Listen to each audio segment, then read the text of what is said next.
Hello everyone and welcome. I am the Congressman and this is another exciting episode of Every Member of Congress Ever, the ongoing series in which I am introducing you to literally every person who has ever been a part of the United States Congress. Roll the theme!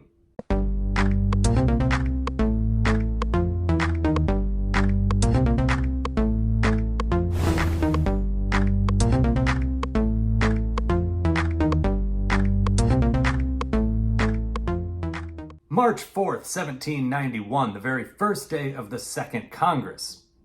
Sort of. See, it was officially the first day of the new Congress, but it was not the first day of the first session. Back in 1789, it was actually pretty easy. March 4th was the first day of Congress and the first day of the first session, so we didn't have an issue. But for the next 72 Congresses, that's not going to be the case. From the United States Constitution, Article 1, Section 4, Clause 2. The Congress shall assemble at least once in every year, and such meeting shall be on the first Monday in December, unless they shall by law appoint a different day. So why did the first Congress start on March 4th then? Then, in September 1788, after the necessary 3/4 of the states had ratified the Constitution, the existing Congress, under the Articles of Confederation, passed a law setting March 4th, 1789 as the convening date for the first federal Congress. March 4th thereby became the starting point for members' terms of service, while the first Monday in December remained as the constitutional start date for each legislative session. So to answer your question, I don't know. Honestly though, I don't actually know why they picked March 4th. I mean, the 4th specifically was because it was a Monday, but as for why they picked March, I have no idea. Maybe since they were making this decision in September, they just picked March because it was a nice even 6 months away. I'm sure they recognized that starting right away in December, only 3 months away, wouldn't give the states enough time to hold elections and get their representatives to New York. Picking March would give them another 3 months. Although, as we learned from the first episodes, that turned out not to be enough time either, considering how many congressmen were late. But whatever, it doesn't matter. The point is, the Congress under the Articles of Confederation picked March 4th, and they started the first session right away because they had a lot to do. See, the Constitution may have created the framework for this new Congress, but it was up to the Congress itself to figure out how to make the actual government work. That's why instead of the usual 2 sessions, the first Congress had 3. And so, since each Congress is exactly 2 years per the Constitution, and the first one started March 4th, it had to end March 3rd. So, each new Congress always officially starts March 4th, even if the first actual meeting isn't until the first Monday in December. Got it? Good. Let's move on. So, first Monday in December. That means that the first actual session of the Second Congress in 1791 started on... You know what? I don't even care anymore. Let's just do the thing. So let's start by putting up the big board. Now, a couple of things to point out here. First up, one of Pennsylvania's Senate seats is going to remain vacant for this entire Congress. What had happened was, the Pennsylvania state legislature failed to elect a replacement for William Maclay when his term ended after the first Congress. Apparently this was due to some sort of procedural dispute. At any rate, they didn't get around to electing a new senator until February of 1793, 6 days before the end of this Congress, so we won't meet him until the next episode. Get out of here. Secondly, we have a new state. Everybody say hello to Vermont! Now, the movement to make Vermont a state had actually started all the way back in 1777. They had a state constitution and everything. But New York said that Vermont was part of its territory and continued to assert that claim all the way up to 1790. And constitutionally, Vermont couldn't be admitted into the Union until that dispute was settled. It took 7 months for representatives from both states to agree on a precise boundary line, but a deal was finally completed in October of 1790. In January of 1791, a state convention resulted in an overwhelming 105-4 vote in favor of petitioning Congress to join the Union. Congress said yes, or probably yay to be more accurate, and President Washington officially signed it into law on February 18th, 1791. So now let's meet some senators. You'll recall from the first episode that Senate seats are divided into 3 classes, so that only a third of them are up for re-election going into each new Congress. And that means we've already met 2/3 of this entire Senate. So we'll start with the Class 3 senators. These are the guys who were given full 6-year terms back in 1789, meaning they did not have to face re-election coming into this Congress, and they won't have to face election at the end of it either. Basically, we can put these 8 guys on the board and forget about them until the next episode. So let's welcome back James Gunn of Georgia, John Henry of Maryland, John Langdon of New Hampshire, Rufus King of New York, Benjamin Hawkins of North Carolina, Robert Morris of Pennsylvania, Ralph Izard of South Carolina, and finally, William S. Johnson of Connecticut. Oh boy. That can't be good. Right, so March 4th, 1791 may not have been the first day of the actual first session of the full Congress, but there was a special session of just the Senate called by President Washington. At this special session, Connecticut Senator William S. Johnson resigned. See, at the time, he was also the president of Columbia College, which was in New York City. Congress had just moved to Philadelphia during the last Congress, and he didn't want to keep traveling back and forth between the two. Fair enough. So now let's move on to the Class 2 senators. These are the guys who were given 4-year terms back in 1789, meaning they did not have to face re-election coming into this Congress, but they will have to face re-election at the end of it. So we'll see how they fare when the time comes. But for now, let's welcome back Richard Bassett of Delaware, William Few of Georgia, Caleb Strong of Massachusetts, Payne Wingate of New Hampshire, Philemon Dickinson of New Jersey, Samuel Johnston of North Carolina, Joseph Stanton Jr. of Rhode Island, Richard Henry Lee of Virginia, and finally, God damn it, Pierce Butler of South Carolina. So that brings us to the Class 1 senators. These are the guys who were elected or re-elected coming into this Congress, so they are all starting brand new 6-year terms. Before we get to the brand new faces, let's start by welcoming back the 5 incumbent senators who were re-elected, and they were Charles Carroll of Maryland. He showed up 6 weeks late to the first session and never showed up to the second session at all, but we'll get to that in a few minutes. Oliver Ellsworth of Connecticut. The election data is lost, so we don't know who he defeated. Theodore Foster of Rhode Island. Hey, old Crazy Eyes is back. His election data is also lost. James Monroe of Virginia. His election data is also lost.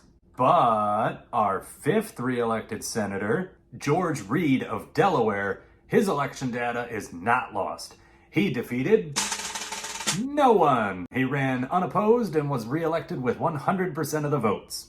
October 24th, 1791, Independence Hall, Philadelphia, Pennsylvania, the very first day of the first actual session of the Second Congress. With the addition of Vermont as the 14th state and taking into account the Pennsylvania vacancy, there are now 27 senators, and a whopping 17 of them were there on time. That's not too shabby. Of those 17, 4 of them were newly elected Class 1 senators, so let's meet some new faces. Roger Sherman of Connecticut. Hey, that's not a new face. Sherman, who was 70 years old and by far the oldest member of the Second Congress, was an incumbent member of the House of Representatives. He had actually been re-elected to that office, but after Senator William S. Johnson resigned, the Connecticut legislature elected Sherman to replace him in the Senate. Now how about some actual new faces? George Cabot of Massachusetts. Cabot was a 38-year-old merchant and former sea captain from Salem, and he defeated Nathaniel Gorham. The previous senator had actually been Tristram Dalton, but Dalton lost so badly that by the time the election went to a 3rd ballot, Dalton wasn't even a candidate anymore. Before Congress, Cabot had been the fire ward for the town of Beverly, which I assume is like a fire warden? I don't know.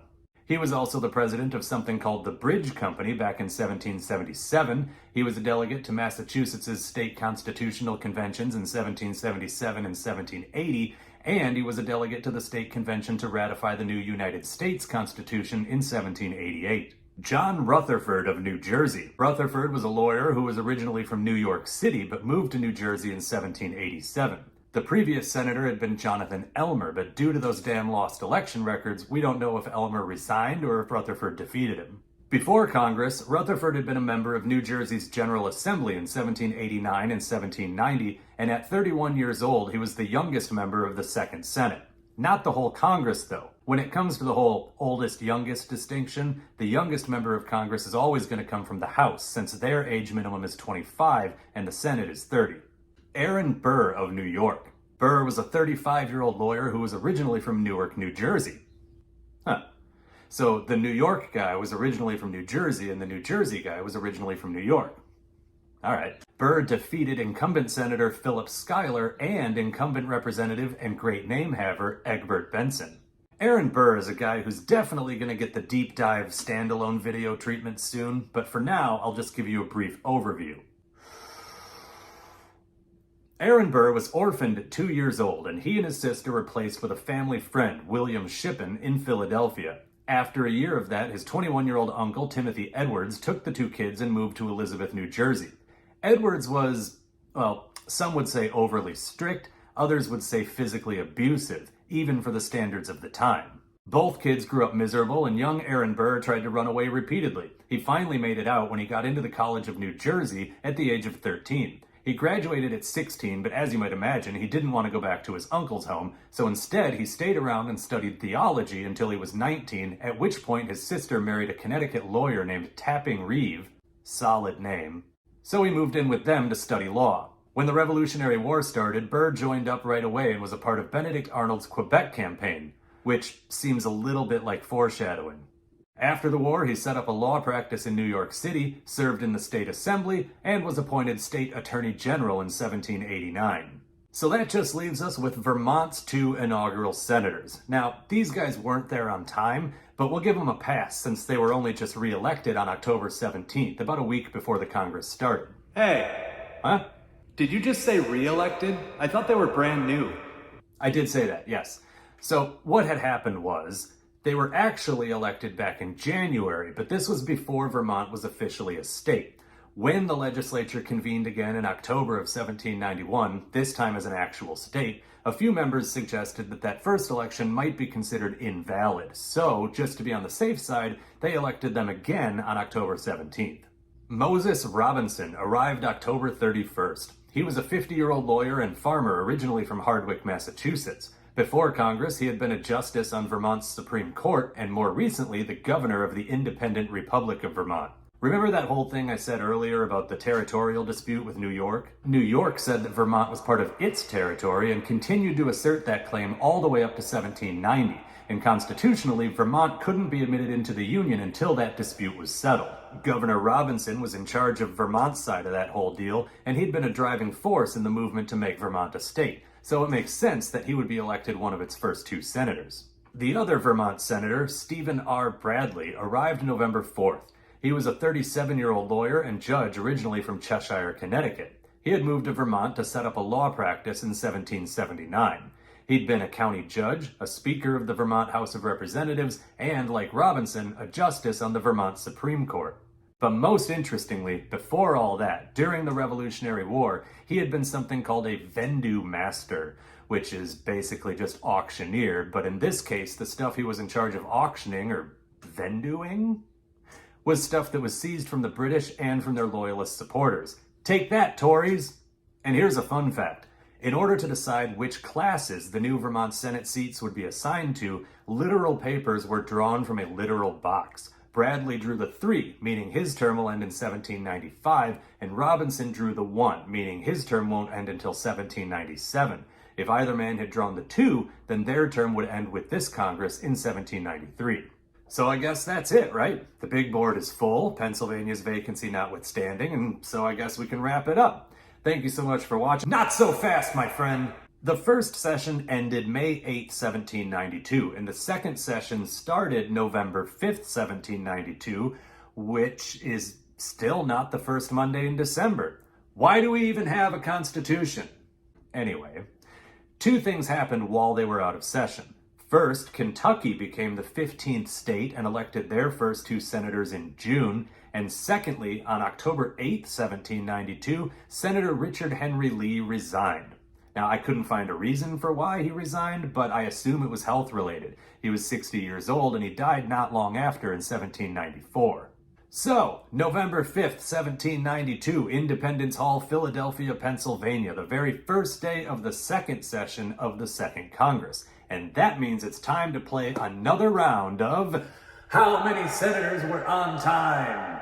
Was it all 29? No. Of course not, but they did have 20, so that's not bad. Plus, a whopping 13 senators were on time to both sessions, so we are making progress in the punctuality department.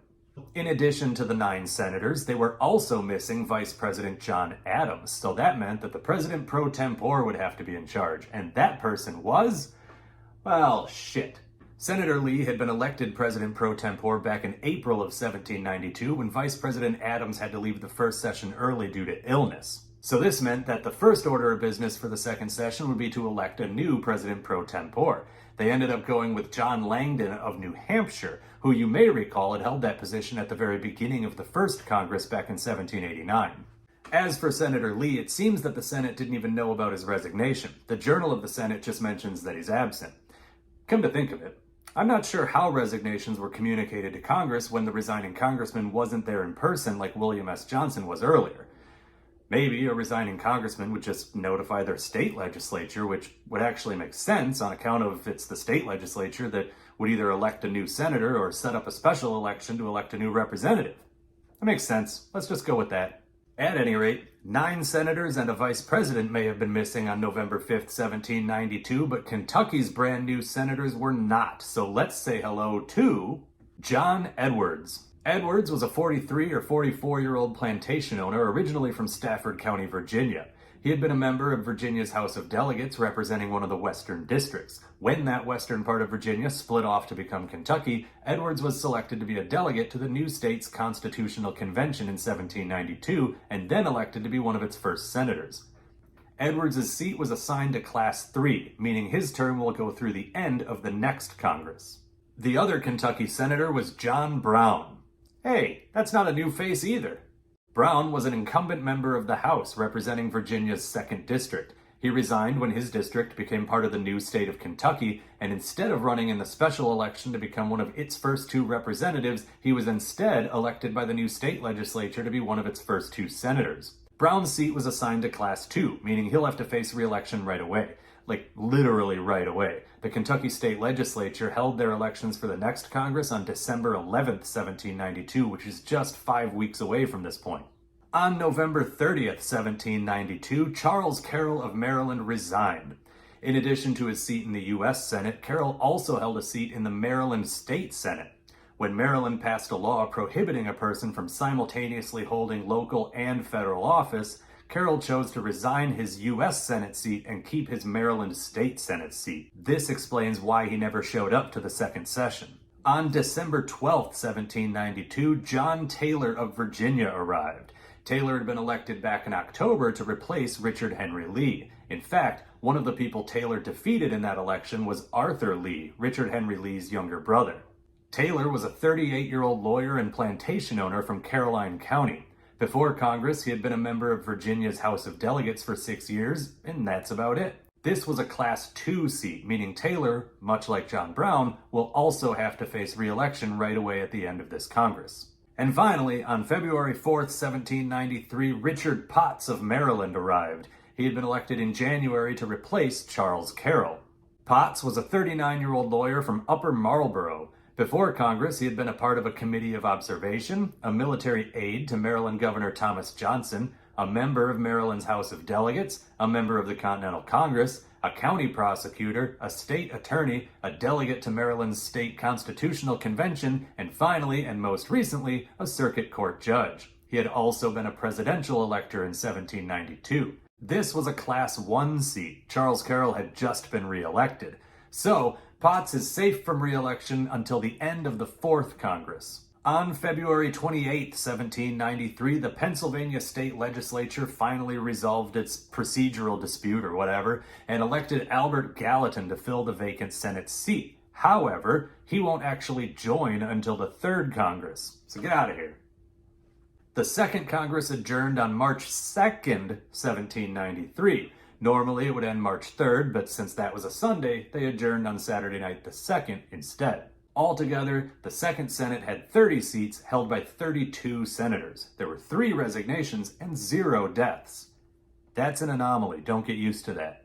10 of the 32 senators were new, so our Senate totals count now goes 39 senators with 4 resignations, 1 death, and 1 replacement of an interim senator. So, we've reached the end of the second Senate, and we've got 10 Class 2 senators facing re-election. But before we get to the election results, let's have our usual farewell to those we lost along the way. William S. Johnson of Connecticut. After resigning from the Senate, Johnson continued his work as president of Columbia College until 1800, at which point he retired to private life. He died in Stratford, Connecticut on November 14, 1819. Richard Henry Lee of Virginia. His post-Congress career is non-existent. He resigned October 8, 1792, and died on June 19, 1794 in Westmoreland County, Virginia. His only direct descendant to serve in Congress was his great-grandson, Blair Lee I, who was a senator from 1914 to 1917. He was, however, related to a lot of politicians, mostly varying degrees of cousin. The Lee family tree is huge, and I am not about to dig into it. Charles Carroll of Maryland. After resigning from the Senate, Carroll continued his work in the Maryland State Senate. He stayed there until 1800 when he retired to private life. That is, until 1828 when the 91-year-old Carroll became president of something called the Auxiliary State Colonization Society of Maryland. Oh, that's probably not good. Yeah, like so many early congressmen, Carroll was a substantial slaveholder, and although he professed a desire for abolition, and to his credit, he did propose a bill back in his Maryland State Senate days that would gradually abolish slavery, one thing he for sure didn't do was lead by example. He did not free his own slaves. Instead, he supported sending them all to Africa. Now, as stupid as this idea sounds looking back on it from 2023, and it was a remarkably popular idea at the time. You see, most of the people who wanted to see slavery abolished were still pretty damn racist, and they believed that freed blacks and whites couldn't live together peacefully. So really it was better for the former slaves to just send them all to the new colony of Liberia, which was set up specifically for that purpose. Yeah, it was a stupid idea.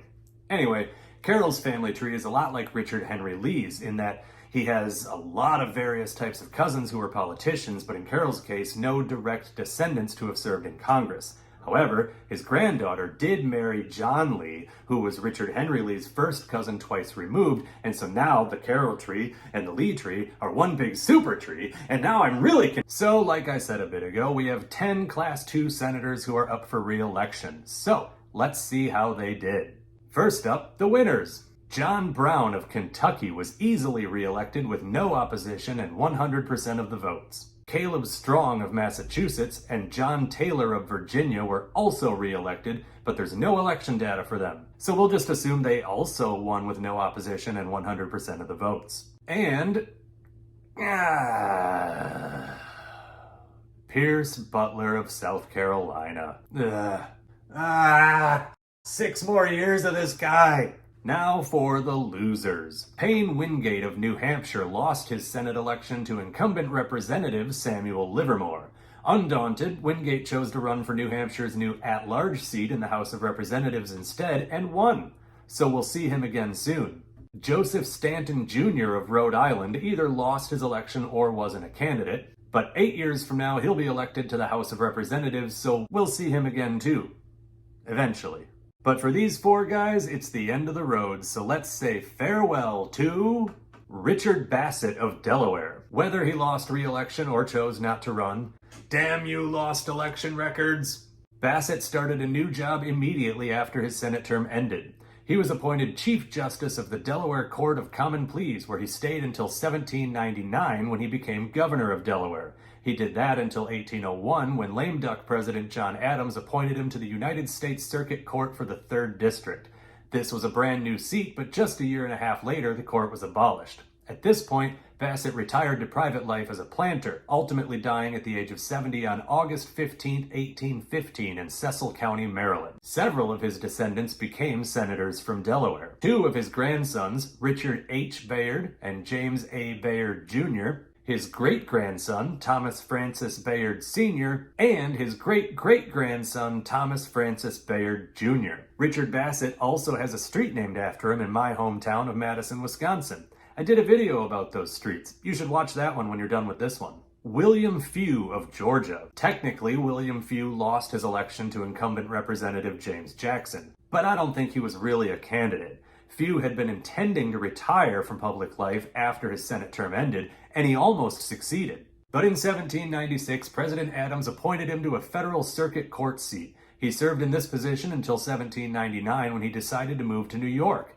There he was anything but retired. He was a member of the New York General Assembly, he was New York's Inspector of Prisons, and he was the United States Commissioner of Loans in 1804. So by my count, in 1804, the man had 3 jobs at once. But that's not all. After 1810, he seems to have taken a few years off, but he got 2 new jobs in 1813. He was a New York City alderman and the president of the City Bank of New York.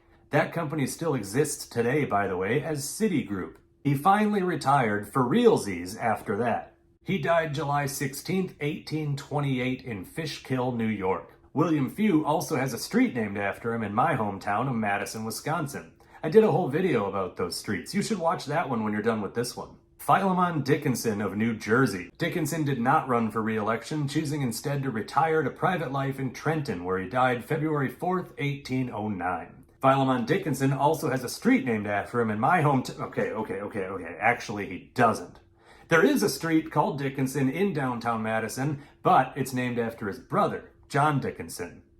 I did a whole video about those streets. You should watch that one when you're done with this one. And finally, Samuel Johnston of North Carolina, who lost his election badly to Governor Alexander Martin. In fact, he lost so badly that I sort of wonder if Johnston was like William Few earlier, where he wasn't really a candidate, he wasn't really running, he just got a few votes anyway. I don't know. But technically, he lost the election. Whatever the case, after Congress, Johnston randomly got 2 electoral votes for president in 1796, and from 1800 to 1803, he was a justice on North Carolina's Superior Court. He died August 17, 1816 in Edenton, North Carolina. His nephew, James Iredell Jr., became a senator from North Carolina. Johnston does not have a street named after him in Madison, Wisconsin. But go watch that video anyway.